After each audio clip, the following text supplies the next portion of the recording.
La vie du centre Lourmel a changé d'une manière radicale durant l'occupation de Paris en 1943. Mère Marie s'est retrouvée avec beaucoup de soucis. Encore plus de personnes venaient dans la cantine qu'elle avait ouverte. Il n'y avait plus de place pour loger les nouveaux. Les gens dormaient sur le plancher, dans les chambres de bonne, partout.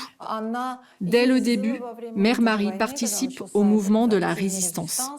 Elle fréquente un des groupes de la résistance qui se trouvait à Dourdan, qui se composait principalement de Russes. Elle y venait, faisant semblant d'y acheter de la farine, parce qu'il y avait un grand moulin là-bas. Ce groupe était lié avec tous les autres groupes de la résistance française. C'étaient de petites cellules qui ne communiquaient que très peu entre elles. L'activité de la Mère Marie était très risquée. Tout le monde lui disait qu'elle prenait trop de risques. Mais elle n'avait pas peur. Sans aucune crainte, elle a commencé à écouter les retransmissions publiques de la BBC concernant les derniers événements sur le front de guerre.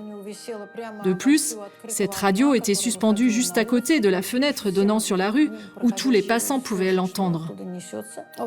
Après, elle avait une grande carte des actions militaires accrochée au mur. Et chaque fois, elle y notait les progressions des troupes soviétiques avec des petites aiguilles ornées de rubans rouges. Elle disait ouvertement à tous ceux qu'elle rencontrait qu'elle détestait Hitler. Elle allait au marché de Paris, où les marchands lui donnaient beaucoup de nourriture pour sa maison, car tout le monde la connaissait.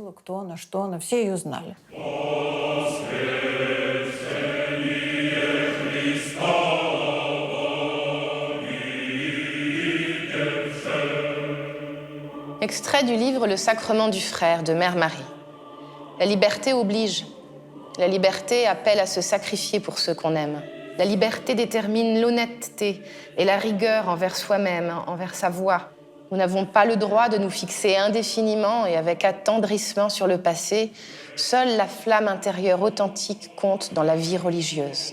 On ne peut figer une âme vivante dans un ensemble de règles qui ont été, en leur temps, l'expression d'autres âmes vivantes. Les âmes nouvelles, à leur tour, demandent à s'exprimer.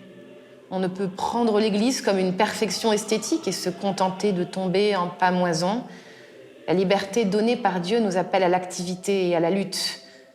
Ce serait, dès lors, un grand mensonge que de dire aux âmes en recherche « Allez à l'Église parce que là, vous trouverez la paix ».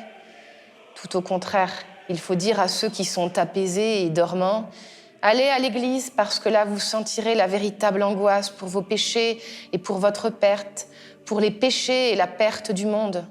Là, de tiède, vous deviendrez ardents, d'apaisés, vous deviendrez alarmés, de connaisseurs de la sagesse de ce siècle, vous deviendrez des folles en Christ. » C'est à cette folie en Christ que nous appelle notre liberté.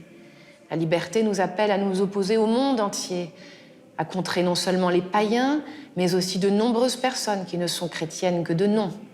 Devenons les folles en Christ, non seulement parce que nous savons la difficulté de cette voie, mais aussi à cause de l'immense félicité qui naît de sentir sur nos œuvres la main de Dieu.